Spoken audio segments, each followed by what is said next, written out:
Welcome back to T shot. నేను మీ Phaneeshwar. Banking sector దానికి సంబంధించినటువంటి అంశాలను చూస్తున్నాం. అందులో ఆర్బీఐ పరపతి నియంత్రణ అన్నటువంటి దాన్ని చూస్తున్నాం. అందులో భాగంగా చూసినట్లయితే లాస్ట్ ఎపిసోడ్లో మనం చూసినట్లయితే repo rate, reverse repo rate అంటే ఏంటివి, వాటికి సంబంధించినటువంటి అంశాలన్నింటినీ కూడా మనం క్షుణ్ణంగా డిస్కస్ చేయడం అన్నటువంటిది జరిగింది.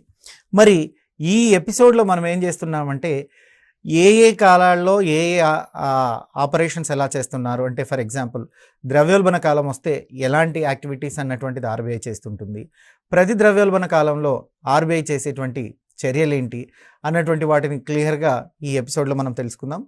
ఇకపోతే ద్రవ్యోల్బణ కాలంలో బాగా గుర్తుపెట్టుకోండి, ఈ ఎగ్జామ్లో చాలాసార్లు వీటి మీదనే క్వశ్చన్ రావడం అంటూ జరుగుతుంటుంది. ఇది లిటిల్ బిట్ ఆఫ్ చాలామంది మా దగ్గరికి వచ్చంటే నన్ను చాలామంది అడిగినటువంటిది ఏంటంటే, సార్ కొంచెం ఇది కష్టంగా ఉంటుంది, ఇది గుర్తుపెట్టుకోవడము, మానిటరీ పాలసీ చాలా కష్టం అండి, ఇవన్నీ. అవన్నీ కాదండి, కాన్సెప్టు కేర్ఫుల్గా కరెక్ట్గా నేర్చుకుంటే ఏ ఇబ్బంది ఉండదు. మీరు ఇక్కడ నేను ఇస్తున్నటువంటి దాన్ని, నేను చెప్తున్నటువంటి దాన్ని మీ సొంత పదాల్లో నోట్స్ రాసుకోవడానికి ట్రై చేయండి, పెద్ద ఇబ్బంది ఏమీ ఉండదు. ఇక ద్రవ్యోల్బణ కాలంలో ఆర్బీఐ వేటిని పెంచుతుంది అన్నటువంటి ప్రశ్న మనకి ఎక్కువగా అడగడం అంటూ జరుగుతుంది. ద్రవ్యోల్బణ కాలంలో చూసినట్లయితే బ్యాంకు రేటును పెంచుతుంది. ఇక్కడ మీకు నేను అన్ని పెంచేటివన్నీ ఇచ్చాను.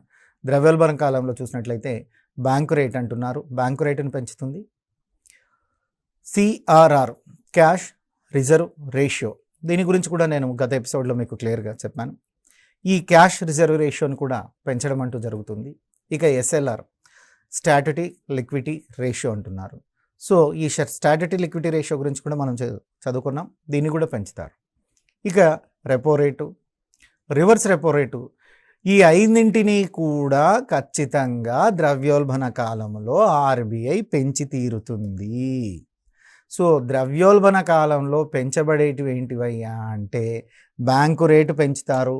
ద్రవ్యోల్బణ కాలంలో పెంచబడేటివి బ్యాంకు రేట్, బీఆర్ అని రాస్తే బ్యాంక్ రేట్, దాన్ని పెంచుతున్నారు.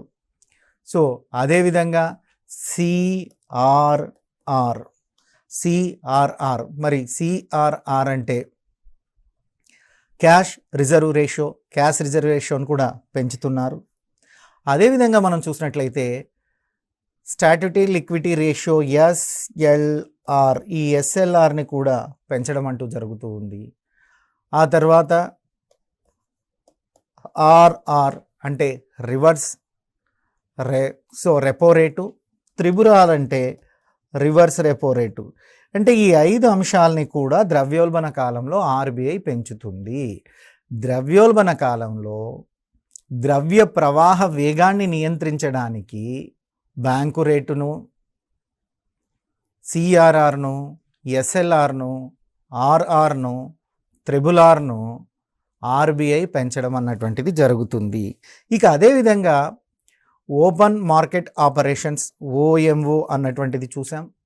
ఈ ఓపెన్ మార్కెట్ ఆపరేషన్లో భాగంగా ఆర్బీఐ అన్నటువంటిది సెక్యూరిటీ పేపర్లను విక్రయిస్తుంది. ఇక్కడ మనం గుర్తుపెట్టుకోవాల్సింది ఏంటయ్యా అంటే, మనం అక్కడ అంటే ఓఎంఓ గురించి చదివేటప్పుడు క్లియర్గా చెప్పాం, ఆర్బీఐ తన అంటే ప్రభుత్వం యొక్క సెక్యూరిటీ పేపర్లను ఎప్పుడు అమ్ముతుంది, ఎప్పుడు కొంటుంది అన్నటువంటిది వెరీ వెరీ ఇంపార్టెంట్.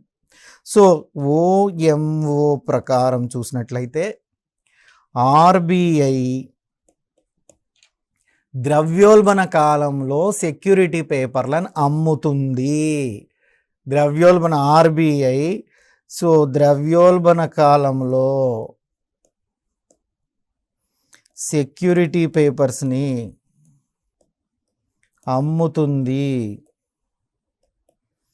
సో ఇది వెరీ వెరీ ఇంపార్టెంట్. ప్రతి ద్రవ్యోల్బణ కాలంలో ఓఎంఓలో భాగంగా సెక్యూరిటీ పేపర్లను కొంటుందండి. అంటే ఇక్కడ మనం మొదటి సందర్భంలో ఏం చూస్తున్నామయ్యా అంటే, ద్రవ్యోల్బణ కాలంలో వేటిని పెంచుతారో చూసాం. వేటిని పెంచుతారు? బ్యాంకు రేటును పెంచుతారు, క్యాష్ రిజర్వ్ రేషియోని పెంచుతారు, స్టాట్యుటరీ లిక్విడిటీ రేషియో ఎస్ఎల్ఆర్ని పెంచుతారు, రెపో రేట్ ఆర్ఆర్ని పెంచుతారు, రివర్స్ రెపో రేట్ త్రిబులార్ను పెంచుతారు. అదేవిధంగా ఓఎంఓలో భాగంగానే ఆర్బీఐ సెక్యూరిటీ పేపర్లను విక్రయిస్తుంది. ఓఎంఓలో భాగంగా సెక్యూరిటీ పేపర్లను ద్రవ్యోల్బణ కాలంలోనే విక్రయిస్తారు. సెక్యూరిటీ పేపర్లను ఎప్పుడు విక్రయిస్తారు? ద్రవ్యోల్బణ కాలంలోనే విక్రయిస్తారు. ఇది అభ్యర్థి గుర్తుపెట్టుకోవాల్సినటువంటి అంశం. ద్రవ్యోల్బణ కాలంలోనే సెక్యూరిటీ పేపర్లను విక్రయించడం జరుగుతుంది, అంటే అమ్మడం జరుగుతుందండి. ద్రవ్యోల్బణ కాలంలో సెక్యూరిటీ పేపర్లు అమ్ముతారు. ఇక తర్వాత చూసినట్లయితే ఎప్పుడైతే సెక్యూరిటీ పేపర్లను అమ్మడం కానీ, బ్యాంకు రేటుని కానీ, క్యాష్ రిజర్వ్ రేటుని సిఆర్ఆర్ని కానీ, స్టాట్యుటరీ లిక్విడిటీ రేట్ ఎస్ఎల్ఆర్ని కానీ, రెపో రేట్ ఆర్ఆర్ని కానీ, రివర్స్ రెపో రేట్ త్రిబుల్-ఆర్ని కానీ పెంచడం వల్ల జరిగేటువంటి పరిణామం ఏంటయ్యా అంటే ద్రవ్య సప్లై అన్నటువంటిది తగ్గుతుంది.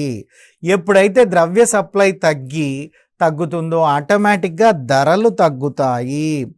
ద్రవ్య సప్లైని నియంత్రించడం వల్ల, ద్రవ్య సప్లైని తగ్గించడం వల్ల ధరలు తగ్గుతాయి. సో ఇది ఖచ్చితంగా మనం గుర్తుపెట్టుకోవాల్సినటువంటి పాయింట్. సో ఏ యాక్టివిటీస్ చేసినా ఆర్బీఐ దాంట్లో ధరలను పెంచడమో ధరలను తగ్గించడమో ఇంకొక కాన్సెప్ట్ ఉంటుంది. ఆ కాన్సెప్ట్ మనం నేర్చుకోవాలి. ఎగ్జామ్లో ఆ కాన్సెప్టే మనని అడుగుతున్నారు. బ్యాంకు రేట్ ద్రవ్యోల్బణ కాలంలో పెంచుతుందా తగ్గిస్తుందా? పెంచుతుంది.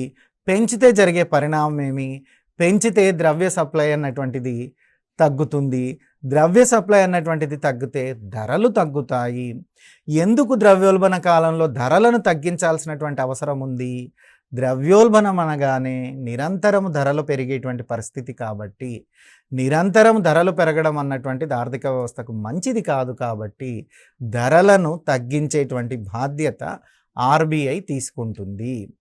సో ఆ ధరలను తగ్గించడం కొరకే బ్యాంకు రేటు కావచ్చు, సిఆర్ఆర్ కావచ్చు, ఎస్ఎల్ఆర్ కావచ్చు, ఆర్ఆర్ కావచ్చు, త్రిబుల్-ఆర్ వంటి వాటిని పెంచడం అన్నటువంటిది జరుగుతూ ఉంది. ఇక ఓపెన్ మార్కెట్ ఆపరేషన్ విషయానికి వచ్చినట్లయితే ఆర్బీఐ ఈ ద్రవ్యోల్బణ పరిస్థితులు వచ్చినప్పుడు సెక్యూరిటీ పేపర్లను ద్రవ్యోల్బణ కాలంలో అమ్ముతుంది, అంటే విక్రయిస్తుంది. ఈ విధంగా చేయడం వల్ల ఆర్బీఐ ఏం సాధించగలుగుతుందయ్యా అంటే ద్రవ్యం యొక్క సప్లైని తగ్గిస్తుంది. ఎందుకు వీటిని అన్నిటినీ పెంచాలి అనగా ద్రవ్య సప్లైని తగ్గించుటకు. ద్రవ్య సప్లై తగ్గితే ఏం జరుగుతుంది?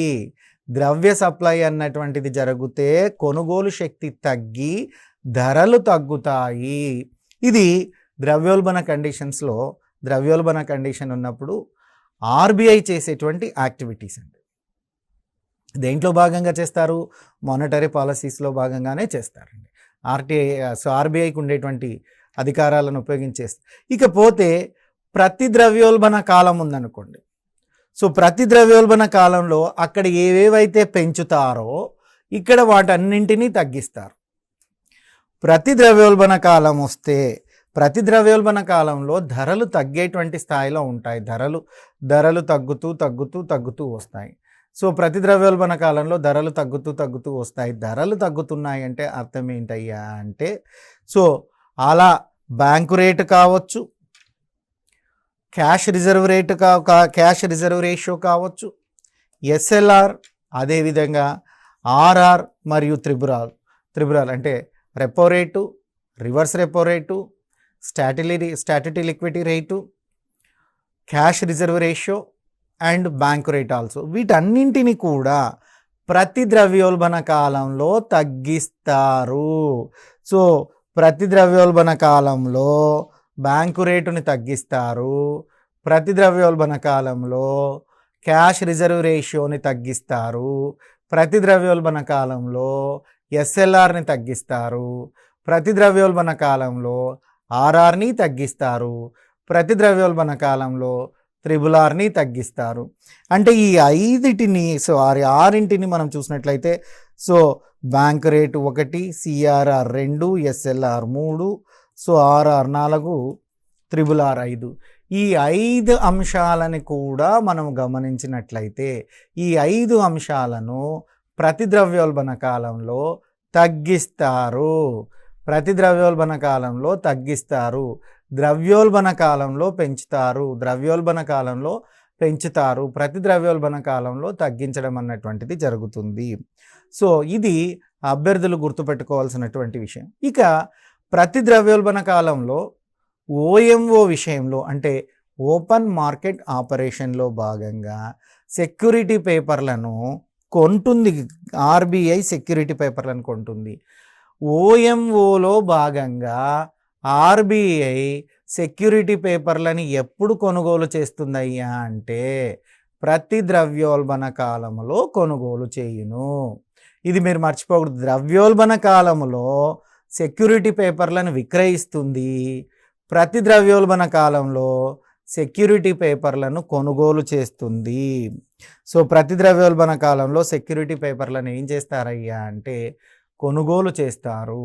అలా సెక్యూరిటీ పేపర్లను కొనుగోలు చేయడం వల్ల మళ్ళీ తిరిగి ద్రవ్య సప్లై అన్నటువంటిది పెరుగుతుంది.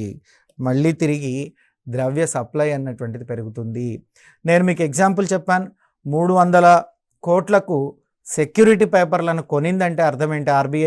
ఆర్బీఐ 300 కోట్ల రూపాయలతో సెక్యూరిటీ పేపర్లు కొనింది అనుకుందాం. అర్థం ఏంటంటే ఓపెన్ మార్కెట్లో ఉండేటువంటి ద్రవ్యం ఏదైతే ఉందో కొనింది అంటే ఓపెన్ మార్కెట్లో ఉండేటువంటి ద్రవ్యాన్ని మనం ఏం చేస్తున్నాం, దాన్ని కొనిందంటే ఆర్బీఐ తన దగ్గర ఉండేటువంటి ద్రవ్యాన్ని ఓపెన్ మార్కెట్లోకి పంపించింది. ఎప్పుడైతే ఆర్బీఐ తన దగ్గర ఉండేటువంటి ద్రవ్యాన్ని ఓపెన్ మార్కెట్లోకి పంపించిందో ద్రవ్య సప్లై పెరుగుతూ ఉంది. అంటే అడిషనల్గా ఇంకో 300 కోట్ల రూపాయలు అన్నటువంటి ద్రవ్య సప్లై పెరిగిందని అర్థం. అందుకోసమే ఆర్బీఐ ప్రతి ద్రవ్యోల్బణ కాలంలో కొంటుంది, ద్రవ్యోల్బణ కాలంలో అమ్ముతుంది. ఎప్పుడు కొంటుంది? ప్రతి ద్రవ్యోల్బణ కాలంలోనే కొంటుంది. ఎప్పుడు విక్రయిస్తుంది? ద్రవ్యోల్బణ కాలంలో విక్రయిస్తుంది. ఇవి రెండూ మర్చిపోకూడదు. ఇక ఎప్పుడైతే ఆర్బీఐ ఓపెన్ మార్కెట్లో సెక్యూరిటీ పేపర్లను కొంటుందో వెంటనే ద్రవ్య సప్లై అన్నటువంటిది పెరుగుతుంది. ద్రవ్య సప్లై పెరిగింది అంటే అర్థం ఏంటయ్యా అంటే కొనుగోలు శక్తి కూడా పెరుగుతుంది, ధరలు పెరుగుతాయి అని అర్థం. కొనుగోలు శక్తి పెరిగితే ధరలు పెరుగుతాయి, ద్రవ్య సప్లై పెరిగితే ధరలు పెరుగుతాయి, డిమాండ్ పెరిగితే ధరలు పెరుగుతాయి. ధరలు ఎన్ని విధాలుగా పెరుగుతాయి అన్నటువంటి దాన్ని చూసినట్లయితే ద్రవ్య సప్లై పెరిగితే ధరలు పెరుగుతాయి, అదేవిధంగా కొనుగోలు శక్తి పెరిగితే ధరలు పెరుగుతాయి, డిమాండ్ పెరిగితే ధరలు పెరుగుతాయి. సో ద్రవ్య సప్లైని పెంచడం కొరకే ప్రతి ద్రవ్యోల్బణ కాలములో ఓఎంఓలో భాగంగా ఆర్బీఐ సెక్యూరిటీ పేపర్లను కొనుగోలు చేస్తుంది. సో ఖచ్చితంగా ఈ స్టేట్మెంట్ అంటే ప్రతి ద్రవ్యోల్బణ కాలంలోనే సెక్యూరిటీ పేపర్లను కొనుగోలు చేయడం అన్నటువంటిది జరుగుతుంది. అదే చూసినట్లయితే ద్రవ్యోల్బణ కాలంలో సెక్యూరిటీ పేపర్లను విక్రయించడం అన్నటువంటిది జరుగుతుంది. ఇకపోతే మనం మార్జినల్ స్టాండింగ్ ఫెసిలిటీ రేట్ ఎంఎస్ఎఫ్ఆర్ అన్నటువంటిది ఇంకొకటి ఉంటుంది. అదేంటో తెలుసుకుందాం. సో ఇప్పుడు రెపో రేట్ గురించి తెలుసుకున్నాం, రివర్స్ రెపో రేట్ గురించి తెలుసుకున్నాం, బ్యాంక్ రేట్ గురించి తెలుసుకున్నాం, సిఆర్ఆర్ గురించి తెలుసుకున్నాం, ఎస్ఎల్ఆర్ గురించి తెలుసుకున్నాం, ఓఎంఓ గురించి కూడా తెలుసుకున్నాం. అంటే మొత్తం 6 సాధనాల గురించి తెలుసుకున్నాం. ఇక తర్వాత మనం డిస్కస్ చేయాల్సినటువంటి సాధనం ఏంటయ్యా అంటే ఎంఎస్ఎఫ్ఆర్. ఎంఎస్ఎఫ్ఆర్ అంటే ఏంటయ్యా అంటే మార్జినల్ స్టాండింగ్ ఫెసిలిటీ రేట్ అంటున్నారు. మార్జినల్ స్టాండింగ్ ఫెసిలిటీ రేట్ ఇది 2011 మేలో ఆర్బీఐ అన్నటువంటిది ప్రవేశపెట్టిందండి. సో 2011 మే నెల వరకు కూడా మార్జినల్ స్టాండింగ్ ఫెసిలిటీ రేట్ అన్నటువంటిది ఉండేది కాదు. దీన్ని 2011 మేలో ఆర్బీఐ అన్నటువంటిది ప్రవేశపెట్టింది. ఇక దీనిని మనం కొత్తగా ప్రవేశపెట్టింది కాబట్టి నూతన సాధనంగా పేర్కొంటున్నామండి. అసలు ఈ ఎంఎస్ఎఫ్ఆర్ అంటే ఏంటి? 2011లో ప్రవేశపెట్టబడినటువంటి దాన్ని ఎలా చూస్తున్నారయ్యా అంటే వాణిజ్య బ్యాంకులకు ద్రవ్యత్వ సమస్యను తీవ్రంగా ఏర్పడినప్పుడు ఈ సాధనాన్ని ఉపయోగిస్తున్నారు. జనరల్గా ఆర్బీఐలు ద్రవ్యత్వ సమస్య ఏదైనా వచ్చింది అంటే ద్రవ్యత్వం తక్కువగా ఉంటే ఎస్బీఐ వాణిజ్య బ్యాంకులకు ద్రవ్యత్వ సమస్య వచ్చినప్పుడు ఆర్బీఐ దగ్గరికి వెళ్ళి ద్రవ్యాన్ని కొంత సర్దుబాటు చేసుకునేటువంటి వెసులుబాటు ఉంది. సో స్వల్పకాలానికి సర్దుబాటు చేసుకుంటే మనం రెపో రేట్ అంటున్నాం. సో లేదా పూర్తిగా తీసుకుంటే బ్యాంకు రేటుగా చెప్పబడుతుంది. కానీ ఇక్కడ ఏం చేస్తున్నారయ్యా అంటే ఇది మార్జినల్ స్టాండింగ్ ఫెసిలిటీ. సో ఈ మార్జినల్ స్టాండింగ్ ఫెసిలిటీ రేట్ అన్నటువంటి దాన్ని ద్రవ్యత్వ సమస్య పరిష్కారానికి లేదా ద్రవ్యత్వ సమస్య తీవ్రంగా ఏర్పడినప్పుడు ఉపయోగించేటువంటి సాధనంగా 2011లో దీన్ని తీసుకురావడం అన్నటువంటిది జరిగింది. అసలు ఎంఎస్ఎఫ్ఆర్ యొక్క ఉపయోగమేమి, ఎందుకు ఈ మార్జినల్ స్టాండింగ్ ఫెసిలిటీ రేట్ అన్నటువంటి దాన్ని 2011వ సంవత్సరంలో ప్రభుత్వం ప్రవేశపెట్టిందయ్యా అంటే వాణిజ్య బ్యాంకులకు ద్రవ్యత్వ సమస్య తీవ్రంగా ఏర్పడితే ఈ ఉపయోగించడానికి. సో ద్రవ్యత్వ సమస్య తీవ్రమైనప్పుడు ద్రవ్యత్వ సమస్య ఎప్పుడైతే తీవ్రతరం అవుతుందో అప్పుడు ఉపయోగించడం కొరకు ఈ సాధనాన్ని 2011 మేలో ఆర్బీఐ ప్రవేశపెట్టబడింది. దీంట్లో ఏం చేస్తున్నారయ్యా అంటే బ్యాంకు దగ్గర ఉండేటువంటి అంటే బ్యాంకులలో ఉండేటువంటివి net demand and term deposits అంటున్నారు. సో ఎన్డి అంటారు, నెట్ డిమాండ్లు మరియు టర్మ్ డిపాజిట్లలో నుంచి 1% వరకు తీసుకునేటువంటి అవకాశం ఉందండి. 1% వరకు తీసుకునేటువంటి అవకాశాన్ని కల్పిస్తున్నారు. ఇక ప్రస్తుతం చూసినట్లయితే దీనిని 2% వరకు 1% వరకు తీసుకునేటువంటి అవకాశం అప్పుడు ఉండేది. ప్రస్తుతం చూసినట్లయితే నెట్ డిమాండ్ అండ్ టర్మ్ డిపాజిట్లు ఈ రెండింటిలో కూడా 2% తీసుకోవడం అన్నటువంటిది జరుగుతుందండి. అంటే 2%కి దీన్ని పెంచడం అన్నటువంటిది సో కలిపారు. అంటే బ్యాంకుల వద్ద ఉండేటువంటి నెట్ డిమాండ్ అండ్ టర్మ్ డిపాజిట్లలో నుంచి 1% వరకు ఆర్బీఐకి తీసుకోవడానికి అవకాశం ఉంటుంది. ప్రస్తుతం దీన్ని 2%కి పెంచారు. అయితే ప్రస్తుతం రెపో రేటు మార్చితే ఎప్పుడైనా కానీ రెపో రేటు మార్చినప్పుడు రివర్స్ రెపో రేట్ అన్నటువంటిది ఖచ్చితంగా రెపో రేటు మీదనే ఆధారపడి ఉంటుంది. మనం చెప్పాం గతంలో 1% మాత్రమే వ్యత్యాసం ఉండేది, ఇప్పుడు దాన్ని మార్చారు అని చెప్పాం. అదేవిధంగా రెపో రేటు మీదనే ఆధారపడి రివర్స్ రెపో రేట్ ఉంటుంది. అదేవిధంగా రెపో రేటు మీదనే ఆధారపడి ఇప్పుడు మనం ఏదైతే డిస్కస్ చేస్తున్నామో ఎంఎస్ఎఫ్ఆర్ అన్నటువంటిది ఇది కూడా రెపో రేటు మీదనే ఆధారపడి ఉంటుంది. అంటే రివర్స్ రెపో రేట్ ఆర్ఆర్ కానీ సో ఎంఎస్ఎఫ్ఆర్ కానీ ఈ రెండు ఎవరి మీద ఆధారపడి ఉంటున్నాయ్యా అంటే రెపో రేటు మీద ఆధారపడును. రెపో రేటు పెంచితే ఇవి పెరుగుతాయి, రెపో రేటు తగ్గిస్తే ఇవి తగ్గుతాయి. రెపో రేటు మీద ఆధారపడతాయి. సో రెపో రేటు మీద ఆధారపడుతున్నాయి. ఏం ఆధారపడుతున్నాయ్యా అంటే సో రివర్స్ రెపో రేటు ఎంఎస్ఎఫ్ఆర్లు అన్నటువంటివి ఆల్వేస్ రెపో రేటు మీదనే మారుతున్నాయి.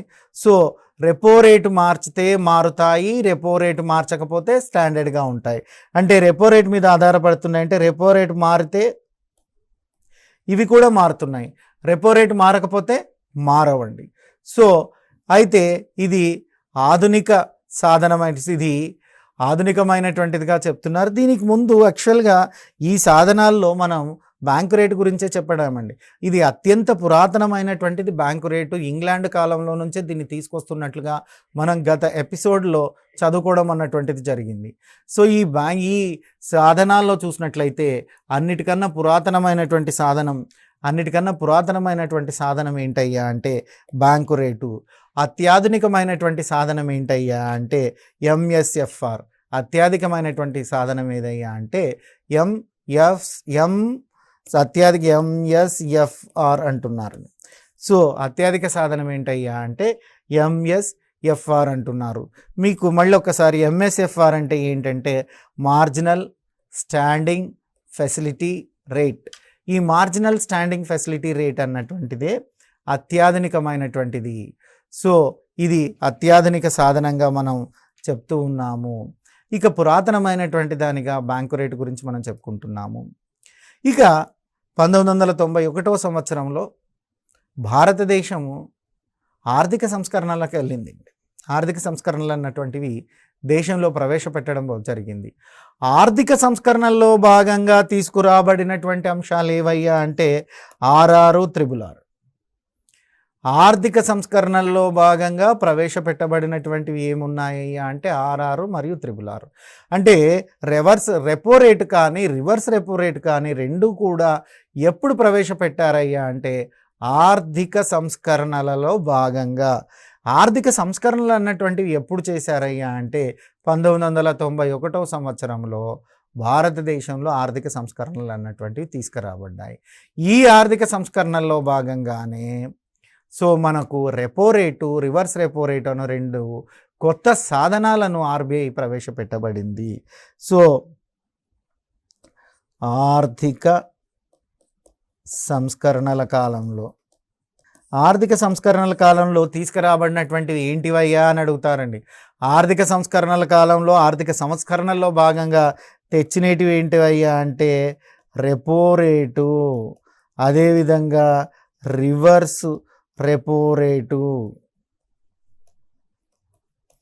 Repo rate, reverse repo rate అన్నటువంటి రెండు సాధనాలు కూడా ఆర్ఆర్ అంటే రెపో రేటు, త్రిబుల్ ఆర్ అంటే రివర్స్ రెపో రేటు. ఈ రెండు సాధనాలు కూడా ఆర్థిక సంస్కరణలో భాగంగా తీసుకురాబడినటువంటి సాధనాలు. మరి ఈ సాధనాలన్నింటిలో కన్నా ఆధునికమైనటువంటి సాధనం ఏంటయ్యా అంటే ఎంఎస్ఎఫ్ఆర్. పురాతనమైనటువంటి సాధనం ఏంటయ్యా అంటే బ్యాంకు రేటు అని మనం చెప్తున్నాం. అయితే ఇక్కడ మనం గమనించాల్సినటువంటి అంశం ఏంటయ్యా అంటే ఆర్ఆర్, త్రిబుల్ ఆర్ మధ్య కలిగినటువంటి తేడాలను ఒక్కసారి మనం చూద్దాం. అంటే క్లియర్గా మనకి ఇక్కడ వీటన్నిటికీ చెప్పేటప్పుడు ఇందులో కొంచెం మనం ప్రధానంగా మాట్లాడుకోవాల్సింది రెపో రేటు గురించి, రివర్స్ రెపో రేటు గురించి మనం మాట్లాడుకోవాలి.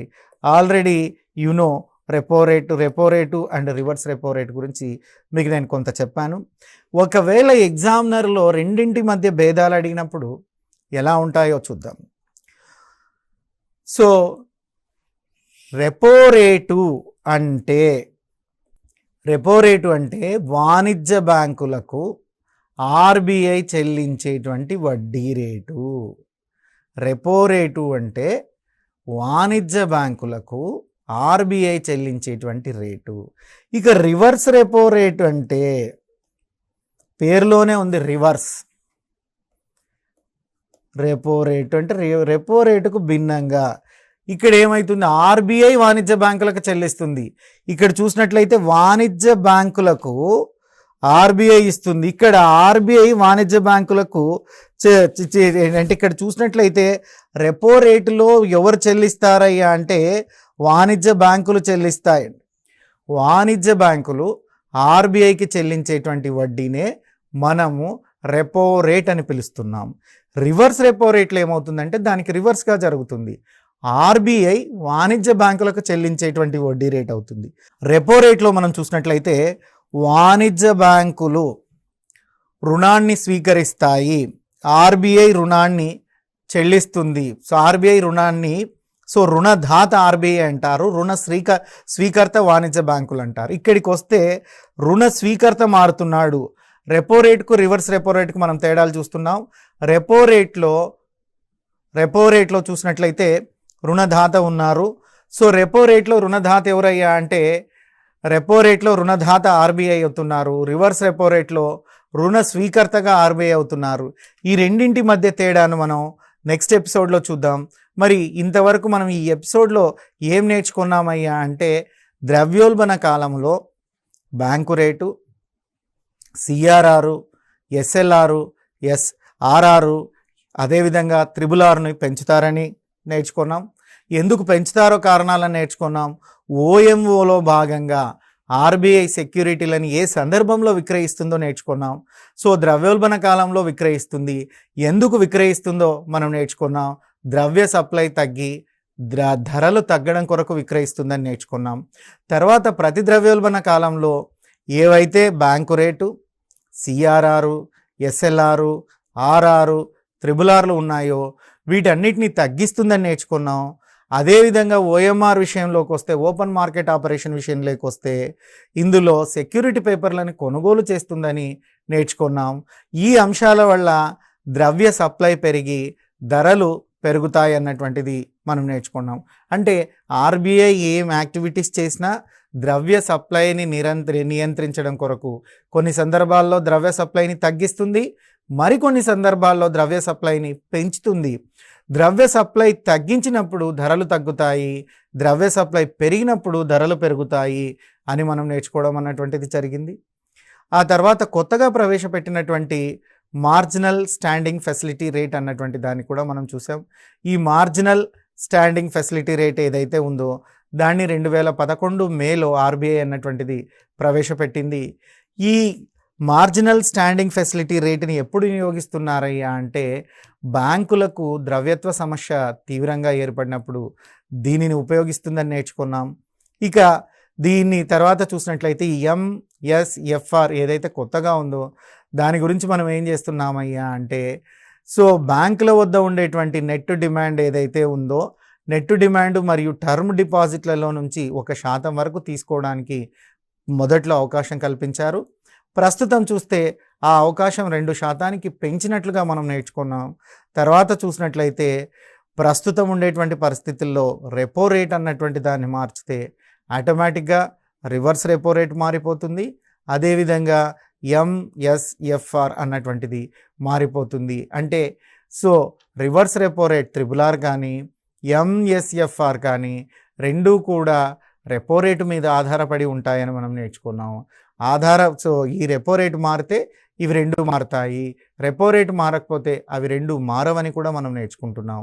ఇక ఈ సాధనాలన్నింటినీ పరిశీలిస్తే ఈ సాధనాల్లో అతి పురాతనమైనటువంటిది బ్యాంకు రేటుగా మనం నేర్చుకున్నాం, ఆధునికమైనటువంటిది ఎంఎస్ఎఫ్ఆర్గా మనం నేర్చుకున్నాం.